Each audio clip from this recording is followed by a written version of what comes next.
Viewers welcome back to my channel Bengali recipe with Suchandra. আজকে নিয়ে চলে এসেছি খুব সুন্দর একটা চায়ের রেসিপি, সেটি হচ্ছে কোকোনাট শেল টি।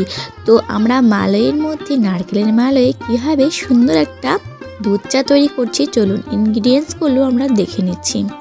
তো এইগুলো আমরা ইউজ করব চা করতে। প্রথমেই আমরা নিয়ে নিচ্ছি 1 কাপ মতো দুধ।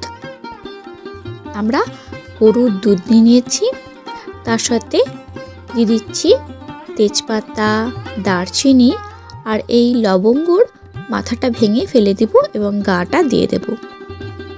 এলাচটা আমরা ফাটিয়ে দিচ্ছি, বিচিগুলো ভালো করে বার করে দেব এবং দুধের মধ্যে মিশিয়ে দিচ্ছি। এরপরে আমরা কিন্তু গ্যাসটা জ্বালিয়ে দিয়েছি। আদা দিয়ে দিলাম আর 1/2 কাপ মতো জল দিয়ে দিচ্ছি। এখন দুধ চায়ের 20 চায়ের পাতা দিয়ে দিচ্ছি, 2 চামচ মতো। 1 চামচ চিনি দিয়ে দিচ্ছি, চিনিটা তোমরা স্বাদ অনুসারে ব্যবহার করবে। দেখো চাটা কিন্তু এখন আস্তে আস্তে ফুটতে শুরু করবে, জন্য আমি একটা চামচ দিয়ে নাড়তে থাকছি, কারণ মালয়টা যেহেতু বড্ডই ছোট, উতলে পড়ে যেতে পারে, সেজন্য আস্তে আস্তে হাত দিয়ে নাড়াচ্ছি এবং গ্যাসের ফ্লেমটা কিন্তু একদম কমিয়ে দিয়েছি। মাত্র 5 মিনিট সময় লাগবে এই চাটা ফুটে উঠতে। দেখবে, খেয়াল রাখবে মালয়টা যখন গরম হয়ে যাবে গ্যাসের ফ্লেমটা যেন বন্ধ করে দিতে, কারণ নারকেলের মালয়টা গরম হয়ে গেলে কিন্তু অটোমেটিকলি গ্যাসটার ফ্লেমটা বন্ধ করে দিলেও উতলে পড়ে যাবে। দেখো হয়ে গেছে, কিন্তু ফুটতে শুরু করেছে। ফ্লেমটা কিন্তু বন্ধ করে দিয়েছিলাম, তারপরেও কিন্তু মালয়টা যেহেতু গরম ছিল, চাটা কিন্তু উতলে আমার অনেকটাই পড়ে গেছিলো। তো তৈরি হয়ে গেছে এভাবেই কিন্তু আমাদের কোকোনাট শেল টি।